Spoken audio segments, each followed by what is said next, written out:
Now, we talked about having goals, making a plan.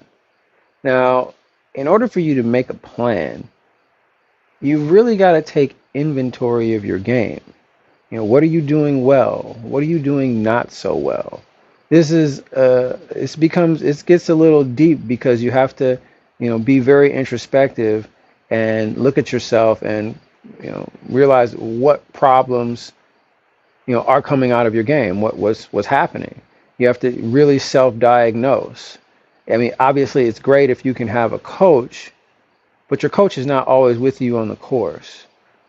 So you have to be able to analyze the round as you've played it and be able to say, I did not get off the tee well. I want to say I did, but I maybe only hit, two out of, 13, 14 fairways. That's not really that great. That's a very low percentage. So maybe you got off the tee well, but didn't get into position.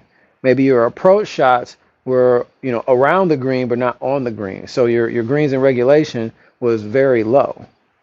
These are things that you have to, you know, put in your plan to work on and figure out how you're going to work on them. Because you just can't say like, oh, I'm missing the green. Well, which side of the green are you missing on and why? Are you flaring it out to the left? Are you, spraying it out to the right? Is that something in your swing? Is that your posture? Is that your setup? It's taking a moment when things are happening to say, I was aligned that way.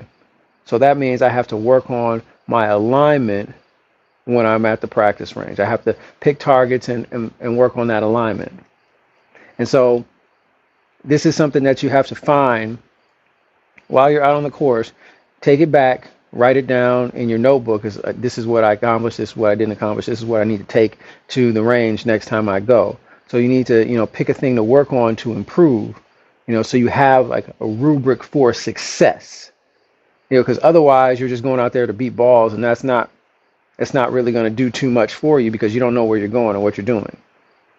And this is where you have to value the process, because just because you figured it out, like, oh, this is what I'm doing wrong on the course, doesn't mean the next practice session you go out and you succeed in doing it and you take it back out into the course and it happens.